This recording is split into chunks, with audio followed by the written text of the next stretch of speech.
वृत्त का समीकरण पढ़ने वाले हैं आज। ठीक है,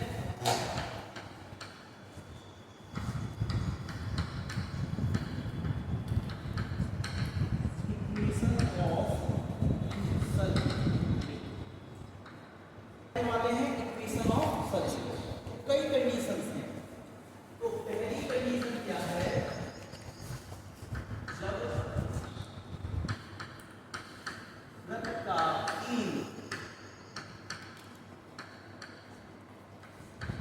H और P हो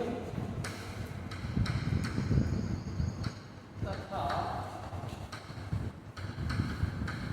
वृत्त की त्रिज्या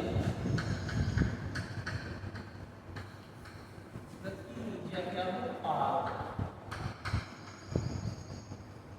अब कुछ लोग वृत्त की त्रिज्या A भी लिख लेते हैं, ठीक है ना, तो A भी चल जाएगा, R लिखना है तो R भी चल जाएगा। वृत्त की त्रिज्या को जनरली हम लोग R से ही दिखाते हैं, रेडियस कहते हैं इंग्लिश में, तो R से दिखाते हैं। तो कुछ लोग R बराबर A लिख लेते हैं, समझ गए, अपन R बराबर R ही लिखेंगे। तो अब इसका चित्र बनाए तो कैसे बनेगा, ये सर्किल का केंद्र दिया है हमें H और A। वृत्त की त्रिज्या क्या होती है, केंद्र से परिधि तक की दूरी। तो हम कहीं भी केंद्र से मिला दें, ये हमारा R, ठीक है। तो अगर किसी वृत्त की केंद्र के निर्देशांक दिए हैं, साथ में हमें त्रिज्या दी है, तो वृत्त का समीकरण क्या होगा, x माइनस h का स्क्वायर y माइनस a का स्क्वायर बराबर r। ये बनेगा। आई बात समझ में कि नहीं। अब दूसरी जब वृत्त के व्यास, व्यास यानी डायामीटर के शीर्षों डायामीटर क्या होता है, इसका भी चित्र बना दें। मान लो ये एक वृत्त है,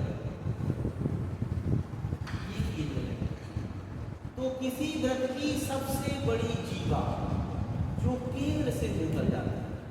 अच्छा, जीवा की परिभाषा क्या है, कॉर्ड, इसमें कहते हैं कॉर्ड, और हिंदी में क्या कहते हैं, जीवा।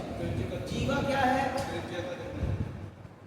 जीवा क्या है, किसी वृत्त के परिधि पर दो बिंदुओं को मिलाने से जो रेखा बनती है, कहीं पे परिधि में कई दो बिंदु होते हैं, उनको मिलाने से जो रेखा बनती है उसे कहते हैं जीवा या कॉर्ड, ठीक है।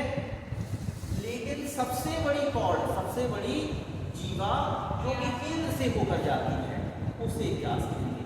भाई हम अगर यहाँ पे ला देंगे तो जीवा तो ये भी है, लेकिन ये व्यास नहीं है, तो व्यास का होगा सबसे बड़ी जीवा जो केंद्र से होकर जा रही है, ये वाली होगी, ये सबसे बड़ी जीवा होगी इस वृत्त की, और इसी को कहेंगे व्यास।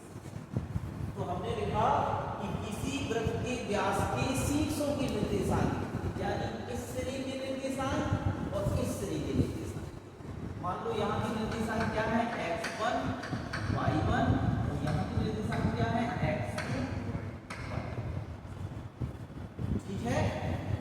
तो इसका फॉर्मूला क्या होगा, ये O क्या है, केंद्र, ठीक है।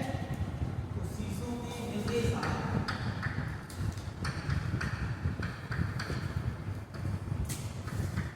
x1 y1 तथा x2 y2,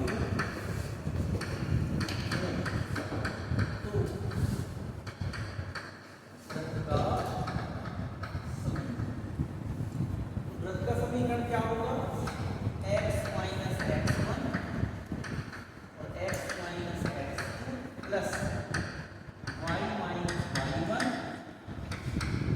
y minus y2 equal 0, ठीक है। ये दूसरा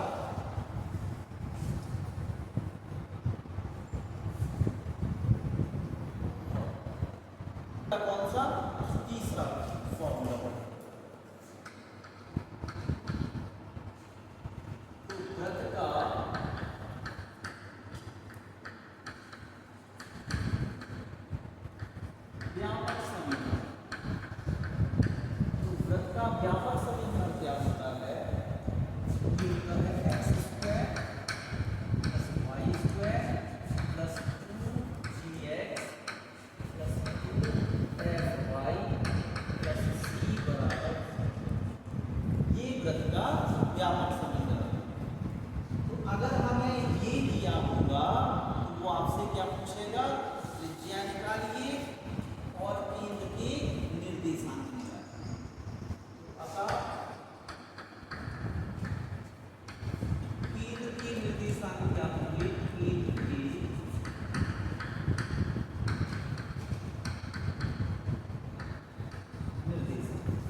द्रव का समीकरण इस प्रकार का दिया होगा तो हमारी केंद्र के निर्देशांक होंगे -g और -h तथा त्रिज्या